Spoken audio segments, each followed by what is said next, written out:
Welcome back to another episode of the Craftavore Tastes. I'm your host, Max. And if you remember from my intro video on this channel, you'll remember that I mentioned that this channel was going to be about reviewing beers that are not only just, one-off craft brewery releases or rare beers. We were going to obviously dive into shelf beers.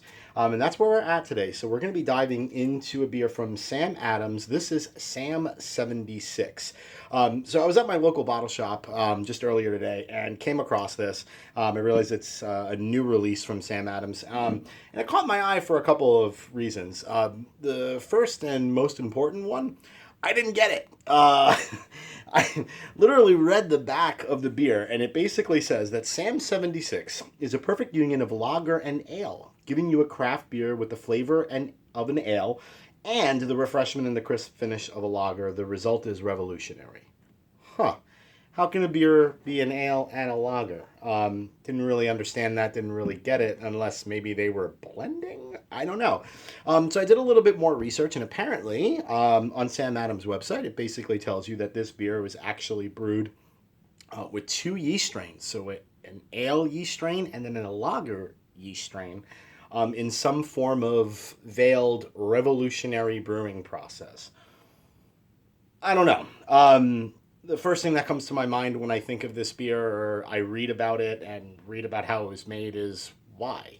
Um, if you want an ale that kind of has similar, lager qualities, brew a Kolsch, which I'm I know Boston Beer Company has done several times. Anyway, let's put all that stuff aside. Let's go ahead and dive into this guy. Again, as I mentioned, Sam 76 coming in at a 4.7% ABV. So very, very, very drinkable, 12 IBUs. There's really nothing more on this particular can other than to say it is a revolutionary beer. So take that for what you will. Let's see if there's a canning date. Yes, there is. No, excuse me. It is a best by date, which says April 2018. So all right, that's what we got. Let's go ahead and pop a top on this one, get ourselves an aroma. We'll obviously then get a taste, then we'll rate it, and then we'll go there. All right, so let's go ahead and pop a top. Let's get this into a glass, and let's just give a nice little aggressive pour here. All right, wow, wow, wow, wow, wow, wow, wow. Not only was that obviously a terrible pour on my perspective, but wow, that beer is effervescent, man. Holy smokes.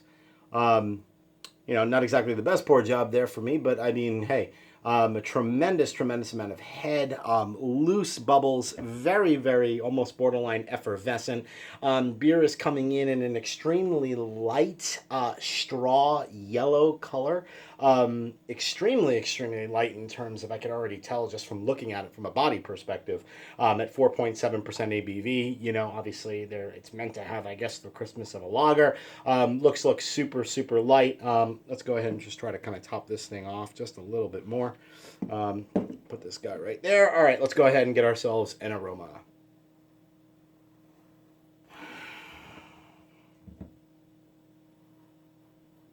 A little bit of grassy notes, a little bit of lemon notes. Getting a little bit of kind of bready or crackery malts. Yeah, definitely kind of crackery malts. Not a tremendous amount going on there. Again, I don't think the beer is meant to essentially be anything more than kind of just an easy, kind of like simple kind of drinker. So, not expecting to get a tremendous amount of aroma off it, but so it's following through in that way. All right, so let's go ahead and get ourselves a taste. Cheers.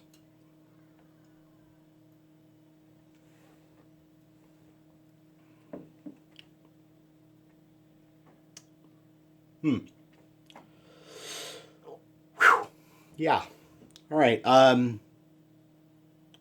For a lot of the effervescence that is actually coming out of this beer when I opened it and poured it poorly, the carbonation level is literally almost zero. I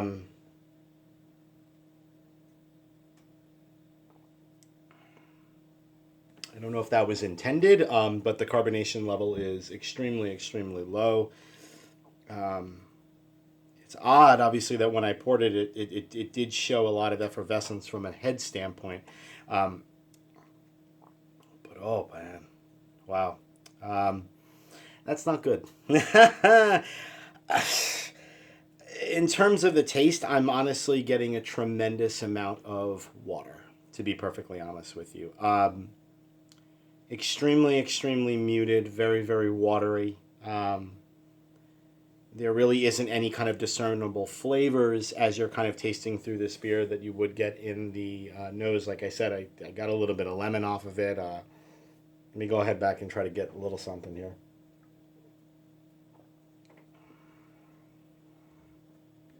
Yeah, I mean, maybe a slight bit amount of those malts. But at the end of the day, diluted is the best word that I can kind of come up with it. Um, Not very good at all. Okay, so let's go ahead and give that a rating. At the end of the day, I'm going to have to give that a 3 caps. I'd almost want to give it a little bit lower, but at the end of the day, I mean, obviously, they are brandishing the independent craft logo straight on the can. Obviously, it's a step above your, you know, Budweiser or Bud Lights or your, U.S. macro beers. But at the end of the day, it's really not much more of a step. I don't really understand what they're trying to do with the beer. I don't get who they're marketing to. I don't understand the reason why they brewed it. Um, the liberty patriotism U.S. kind of marketing that has been used on the packaging and the wording of this beer is, um, to me, borderline offensive. I really don't see the need for you to be able to do that with a beer. I didn't like it when AB InBev did it with Budweiser, and I don't like it when Sam Adams is doing it. I mean, I understand a little bit more of the connection and the connotation to the Samuel Adams brand. I get that. But frankly, at the end of the day, I don't know why they brewed this beer. I don't know who it's marketed for, because at the end of the day, I don't know if any macro drinker is going to want to kind of plus up to a 16-ounce can for Sam Adams, and I don't know any craft beer drinker who is going to want to drink this. All right, so that's it for the Craftavore Tastes. Again, 3 caps. At the end of the day, I should probably give it a 2.75, and I might do that actually as I think about it a little bit more. But hope you join me for another episode of the Craftavore Tastes, where I hopefully can drink, review, rate, and then repeat something a little bit better than that. Cheers.